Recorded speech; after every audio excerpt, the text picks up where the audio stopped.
can speak anything.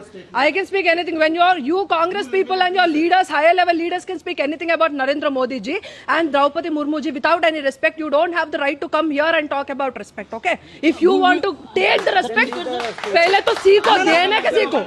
Kuchandi. Let me answer. Yeah, I'm not targeting individual, నాకు సంబంధం లేదు. తను చెప్పిన పాయింట్స్ కి we have answers. Because if they have to target the country. Mic is yours. Now the mic is yours. Mic is in your hand. మీ చేతిలోనే ఉంది. మిమ్మల్ని ఆపేటోళ్ళు ఎవరు లేరు ఇక. వీళ్ళు ఇన్ని సంవత్సరాలలో చూడని అభివృద్ధి 10 సంవత్సరాల్లో మేము చేసి చూపించామని అంటే దానికి వాళ్ళకి ఆన్సర్ దొరకదు. మళ్ళీ వాళ్ళు రామ మందిరం దగ్గరికి వెళ్తారు, మళ్ళీ బీజేపీ మీద మతం అని ముద్ర వేయడానికి ప్రయత్నం చేస్తారు, అంటే మైనారిటీ అపీస్మెంట్ పాలిటిక్స్ గురించి మాట్లాడతారు. ఇవన్నీ చేసేది కాంగ్రెస్ గవర్నమెంటే. వీళ్ళ గురించి వీళ్ళు మాట్లాడతారు ఏమంటే, ఈ అన్న చెప్తారు he is representing the entire bunch of people కాబట్టి నేను ఆన్సర్ చేయాలనుకుంటున్నా. డెమోక్రసీ గురించి వీళ్ళు మాట్లాడతారు. ఎవరైతే ఎమర్జెన్సీని ప్రకటించి ఒక సామాన్య పౌరుడి యొక్క హక్కుల్ని కూడా తీసేసుకొని, ద బేసిక్ ఫండమెంటల్ రైట్స్ కూడా సిటిజన్స్ దగ్గర నుంచి పీకేసుకొని లాగేసుకొని తన కుర్చీని కాపాడుకున్న ఇందిరాగాంధీ వీళ్ళ పార్టీకి చెందిన ఆమెనే. వీళ్ళకి అసలు డెమోక్రసీ గురించి మాట్లాడడానికి హక్కులు ఏమైనా ఉన్నాయా? అండ్ ఈ తెలంగాణ బిడ్డగా నేను మాట్లాడుతున్నా, నేను ప్రశ్నిస్తున్నా. కాంగ్రెస్ వాళ్ళు ఇచ్చారు కాబట్టి వీళ్ళు ఇక్కడ ఏమంటారు అధికారంలోకి వచ్చారని 1969లో 369 మందిని కాల్చి చంపింది కాంగ్రెస్ వాళ్ళు. తెలంగాణ రాష్ట్రం అడిగినందుకు చంపి పడేశారు కాంగ్రెస్ హయాంలో. అంతమంది ఈరోజు తెలంగాణ రాష్ట్రంలో చావులు బలయ్యారని అంటే బికాస్ ఆఫ్ కాంగ్రెస్ పార్టీ. అసలు వాళ్ళకి ఏం అధికారం ఉంది మరి తెలంగాణ రాష్ట్రం గురించి మాట్లాడేది? అసలు దేశం గురించి మాట్లాడడానికి వాళ్ళకి ఎలాంటి అర్హత ఉందన్నా? రిలీజన్ గురించి మా మీద ముద్రేస్తారు. ఎప్పుడైతే పార్టీషన్ జరిగిందో, on what grounds and on what basis did Congress government sign on the partition? ఎవడబ్బా సొత్తని మీ జోబులో నుంచి ఇచ్చిన పైసల భూమిని ఇచ్చి పడేసిర్రా? ఎవరిది భూమి?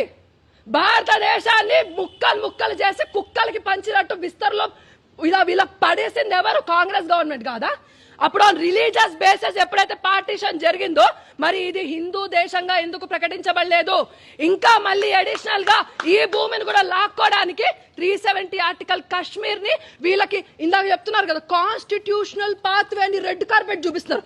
కాన్స్టిట్యూషనల్ పాత్వే అని మాట్లాడే ముందు, అంబేద్కర్ గారి గురించి మాట్లాడే ముందు మీకు కనీసం మినిమం రైట్స్ ఉండాలి. ఆయనను ఓడించడానికి ఆయన కాన్స్టిట్యూషనల్ బేస్ లో ఇప్పుడు నించొని ఎంపీ టికెట్లు, ఎమ్మెల్యే టికెట్లు, నేను కంటెస్ట్ చేసిన, నేను పోటీ చేసిన అని మాట్లాడుతున్నారు కదా. అది ఆయన రాసిన కాన్స్టిట్యూషన్ బేసిస్ అని మీరు మాట్లాడుతున్నప్పుడు, అదే ఆయన నించున్నప్పుడు 3 సార్లు ఓడగొట్టడానికి ప్రయత్నం చేసింది కాంగ్రెస్ గవర్నమెంట్. అప్పుడేం మీకినారు మీరు మరే అని? అప్పుడు మరి అంబేద్కర్ గారు రాజ్యాంగాన్ని మీరు అంత రెస్పెక్ట్ చేయాలనుకుంటే ఇన్నిసార్లు ఎందుకు మీకు అనుగుణంగా, మైనారిటీస్ కి అనుగుణంగా ఎందుకు రాజ్యాంగాన్ని అమెండ్ చేయాల్సిన అవసరం పడింది? ఫస్ట్ ఆర్టికల్ 1లోనే చెప్తా, ఇండియా దట్ ఈస్ భారత్ అని అంబేద్కర్ గారే రాశారు.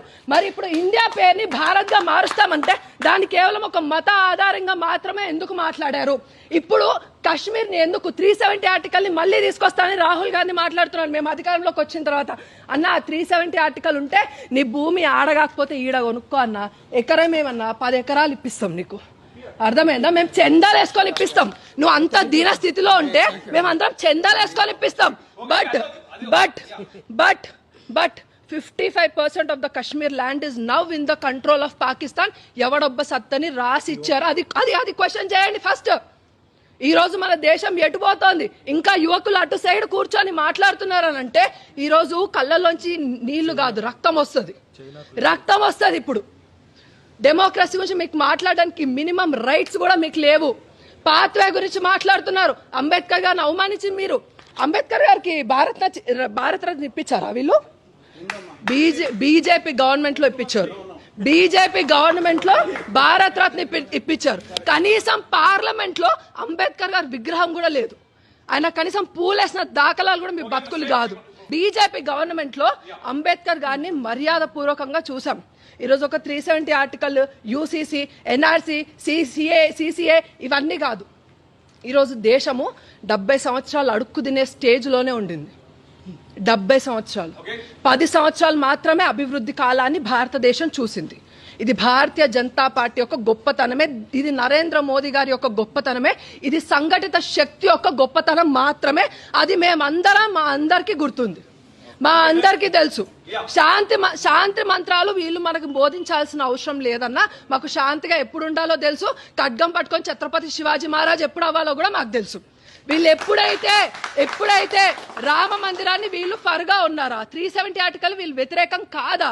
రామ మందిరానికి ఫర్గా అంటే వీళ్ళ నాయకులందరికీ ఏం రోగం పుట్టింది? రామ మందిరానికి రావడానికి ప్రతిష్టాపన రోజు ఎట్ ద సేమ్ టైం కోర్టులో అసలు రాముడు అనేవాడే కల్పితం అనడానికి అడ్వకేట్స్ ని వ్యతిరేకంగా పెట్టింది కాంగ్రెస్ వాళ్ళు. ఇవన్నీ క్వశ్చన్ చేసుకోండి. నేను హిందూని, నేను సోమవారం శివుడి దగ్గరికి వెళ్తా, మంగళవారం ఉపవాసం చేస్తా, కడుపు మార్చుకుంటా, కాలు కడుక్కుంటా, ఇలాంటి కాదన్నా. మనం పోయి పూజ చేయాలంటే వన్ సెకండ్ మనం పోయి పూజ చేయాలంటే గుడి బతుకుండాలి. ఈరోజు ఆంధ్రాలో గుళ్ళని ధ్వంసం, ఒక్క నిమిషం అన్న, గుళ్ళని ధ్వంసం చేస్తున్నారు. మీ కాంగ్రెస్ వాళ్ళు ఎవరు మాట్లాడారు? ఈరోజు బాబ్రీ మసీద్ డెమోలిషన్ గురించి మీరు మాట్లాడుతున్నారు, కానీ అంతకు ముందు అక్కడ రామ మందిరాన్ని కూల్చి అక్కడ మసీద్ కట్టారనడానికి మీరు ఎందుకు ఒప్పుకోవట్లేదు? ఎప్పుడు మైనారిటీ అపీస్మెంట్ పాలిటిక్స్ ఇప్పటికైనా బంద్ చేయండి. లేకపోతే మీ అమ్మ చీర కట్టుకునేది రేపు నీ పిల్లమో నీ కూతురో బుర్కా వేసుకునే